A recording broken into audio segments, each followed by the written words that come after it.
बहुत सारे लोग जो हैं वो डिप्रेशन से या एंग्जाइटी से या स्ट्रेस से गुजर रहे हैं लाइफ में। तो दो तरह के मेन ट्रीटमेंट्स होते हैं जो लोग अवेल करते हैं, जो लोग लेते हैं। द फर्स्ट वन इज़, आप दवाई खाते हो, मेडिसिन लेते हो साइकाट्रिस्ट से, ठीक है। वो आपको रिकमेंड करता है दवाई, तो आप दवाई खाते हो, ठीक है। दूसरा तरीका होता है CBT, cognitive behavioural therapy. CBT में आपको साइकोलॉजिस्ट आपसे 1 डेढ़ घंटा बात करता है और आपके इश्यूज़ को सुनने की कोशिश करता है और उसको रिजॉल्व करता है, ठीक है। बहुत सारे लोगों के मन में ये शंका होती है कि हमें सीबीटी लेनी चाहिए या नहीं लेनी चाहिए, ठीक है। सो इस वीडियो के एंड में आपको पता चल जाएगा कि सीबीटी लेनी चाहिए या नहीं लेनी चाहिए, या आप खुद से फाइंड कर लेना। वीडियो पूरी देखने के बाद आपको खुद ब खुद नॉलेज हो जाएगी, ठीक है। चलिए स्टार्ट करते हैं। सबसे पहले सीबीटी की मैं बात करूं तो सीबीटी के लिए आपको अप्रॉक्सीमेटली 1500 से 2000 rupees for one therapy charge पैसे देने पड़ते हैं, ठीक है। ये डिपेंड करता है साइकोलॉजिस्ट पे, वो कितने पैसे डिमांड करता है। बट वो डिमांड करता है 1 घंटे के लिए, या 1 घंटे से कभी कभार ऊपर भी चली जाती है, ठीक है। वो अकॉर्डिंग टू दैट, या वो अपने एक्सपीरियंस के अकॉर्डिंगली आपसे पैसे चार्ज करता है। या आपकी फर्स्ट काउंसलिंग होगी तो उसमें थोड़े ज़्यादा चार्ज कर लेगा, बाद में कम कर देगा, क्योंकि उसमें आप ज़्यादा टाइम लेते हो थेरेपिस्ट का, आपको ज़्यादा चीज़ें बतानी होती हैं। तो इसकी वजह से वो पहली जो काउंसलिंग होती है उसमें ज़्यादा पैसे चार्ज करते हैं। उसके अलावा बहुत सारे लोग समझते हैं कि हमें सिर्फ क्लिनिक में जाके ही थेरेपी लेनी चाहिए, वर्चुअल थेरेपी का कोई फ़ायदा नहीं। मतलब जब हम वीडियो कॉल पे बात करते हैं थेरेपिस्ट के साथ, तो हमें वो चीज़ लेनी नहीं चाहिए, उसका बहुत ज़्यादा फ़ायदा नहीं होता। बट मेरे अकॉर्डिंगली दोनों ही बहुत प्रोडक्टिव होती हैं। चाहे आप फ़ोन पे ले लो, चाहे आप फेस टू फेस आमने सामने बैठ के बात कर लो, दोनों ही बहुत इफ़ेक्टिव है। अगर आपको लगता है कि खाली फेस टू फेस वाली ज़्यादा इफेक्टिव है, फ़ोन वाली नहीं, तो ये आपका भ्रम है, ये गलत फहमी है। दोनों बहुत इफेक्टिव हैं, बस आपको ओबे करने की ज़रूरत है, आपको आगे का पालन करने की ज़रूरत है, आपको डेफिनेटली रिजल्ट्स मिलते हैं, ठीक है। सबसे पहली बात मैं अगर करूँ तो थेरेपिस्ट जो है आपको सिखाते हैं क्या है। थेरेपिस्ट आपको सिखाते हैं अपने माइंड के अगेंस्ट लड़ना। माइंड जो है नेगेटिव ओरिएंटेड होता है, वो आपको हमेशा ही कंफर्ट जोन में लेके जाएगा। बट थेरेपिस्ट आपको रेकमेंड करेंगे कि comfort zone is your biggest enemy. सबसे बड़ी प्रॉब्लम वहाँ पर है जहाँ पर आपको लग रहा है कि यार मुझे नहीं करने की ज़रूरत है ये चीज़, वहाँ पर आपको करनी पड़ती है, क्योंकि वो समय की डिमांड होती है। तो वो चीज़ रियलाइज़ कौन करवाता है आपको? थेरेपिस्ट। वो एक मतलब झटके से आपको जंप नहीं करवाता, वो स्लोली स्लोली आपको उस चीज़ में इन्वॉल्व कराता है, ठीक है। ताकि आप अपने कंफर्ट जोन से थोड़ा थोड़ा बाहर निकलना सीखो और चलना सीखो। नेक्स्ट चीज़ जो है वो आपको एक्शन ओरिएंटेड बनाता है।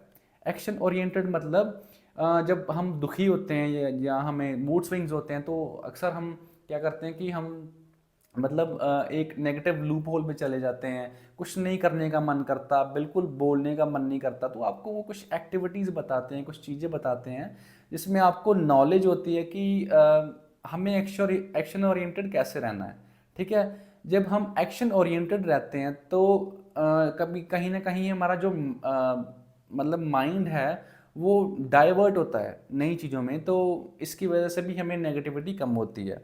उसके बाद जब आपकी जर्नी शुरू होती है ना, जब आप डिप्रेशन की या एंजाइटी की दवाई लेनी शुरू करते हो, तो आपकी जर्नी स्टार्ट होती है, चाहे वो 6 महीने की हो, चाहे साल की हो, 2 साल की हो।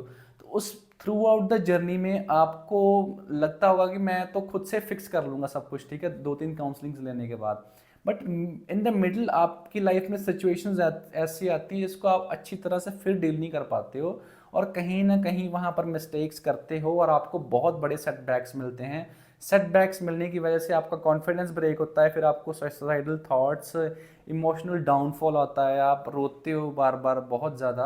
आपको लगता है कि अभी मैं तो पूरा गिव अप कर चुका हूँ, मैं नहीं अभी इसमें मतलब आगे बढ़ सकता। तो वहाँ पर आपको हेल्प करते हैं थेरेपिस्ट कि आपने कहाँ गलती की, आपने कहाँ पर चीज़ों को समझा नहीं प्रॉपरली। तो वहाँ पर आपको समझाते हैं और फिर से रिजुविनेट करने की कोशिश करते हैं, जिससे आपकी प्रोग्रेस बनती है। मोर ओवर आपको पर्सन मिल जाता है, सबसे बड़ी बात ये है। आपको पर्सन मिल जाता है कि जिस पे आप रिलाई कर सको।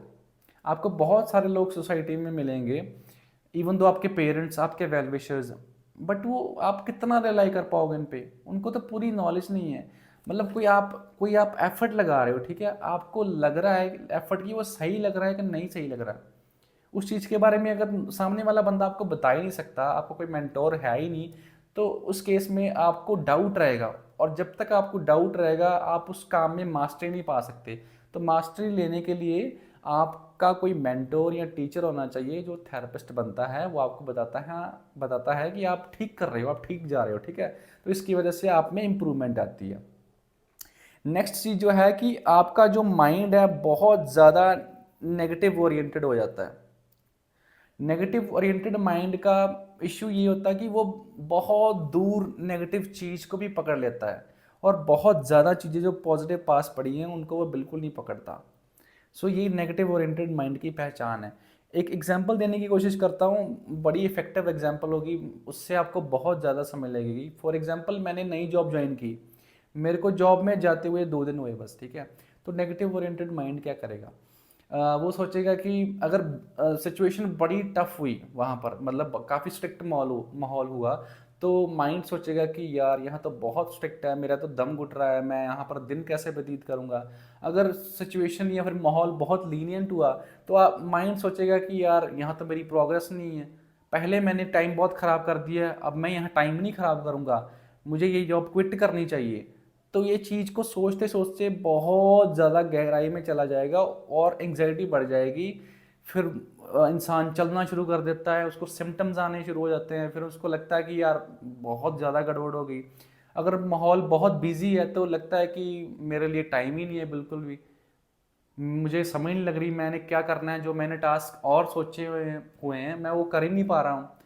अगर माहौल बहुत खाली है तो आपको लगेगा कि यार माहौल बहुत ज़्यादा खाली है, इसमें मुझे नेगेटिव थॉट्स बहुत ज़्यादा आएंगे, तो इसकी वजह से आप जो है काम को क्विट करोगे।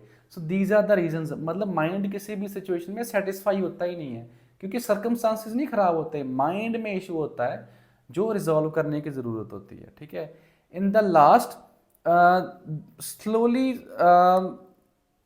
आपको लगना शुरू हो जाता है कि मैं ठीक हो सकता हूँ। सबसे बड़ी बात ये होती है, क्योंकि बहुत लंबे समय से आप ट्राई कर रहे हो विदाउट थेरेपिस्ट, विदाउट साइकाइट्रिस्ट, और आप बार बार गिव अप कर जाते हो, क्योंकि आपको पता ही नहीं, माइंड की नॉलेज नहीं है कि माइंड कितना नेगेटिव है, माइंड सोच कैसे रहा है, ठीक है। You are enslaved of your mind, आप अपने मन के गुलाम हो, ठीक है। तो कहीं ना कहीं आप किसी और का माइंड यूज़ करते हो, थेरेपिस्ट का माइंड या उसका ब्रेन यूज़ करते हो या उसकी इंटेलेक्ट यूज़ करते हो, तो आपको बहुत हेल्प मिलती है रिजुविनेट करने की या उस ड्रेडफुल सिचुएशन से बाहर आने की। सो इसकी वजह से थेरेपिस्ट की बहुत ज़्यादा ज़रूरत है, बहुत ज़्यादा। आप गिरते हो तो आपको उठाने में हेल्प करते हैं, और फ्रीक्वेंट थेरेपीज़ बहुत ज़रूरी हैं। आप एक दो थेरेपीज़ लेके ये नहीं बोल सकते कि बस इट्स इनफ, ठीक है। आपको थेरेपीज़ रेगुलर बेसिस पे लेनी चाहिए, जब तक आपका मतलब थेरेपिस्ट कहे ना कि अभी आपको ज़रूरत नहीं है, अभी आप जब आप लेना चाहो अब तब आप ले सकते हो, ठीक है। सो थेरेपिस्ट भी कोऑपरेट करते हैं आपसे, जब आपकी कोई फाइनेंशियल इशू है तो थेरेपिस्ट भी आपसे कोऑपरेट करते हैं, बट आपको पहले ऑनेस्ट होना पड़ता है। Be honest with your self, अपने आप से ऑनेस्ट बनो, तब आपको सपोर्ट करेंगे थेरेपिस्ट भी, और आपको डेफिनेटली रिजल्ट्स अच्छे मिलेंगे। सो ये वीडियो पूरी सीबीटी के बारे में थी, ठीक है।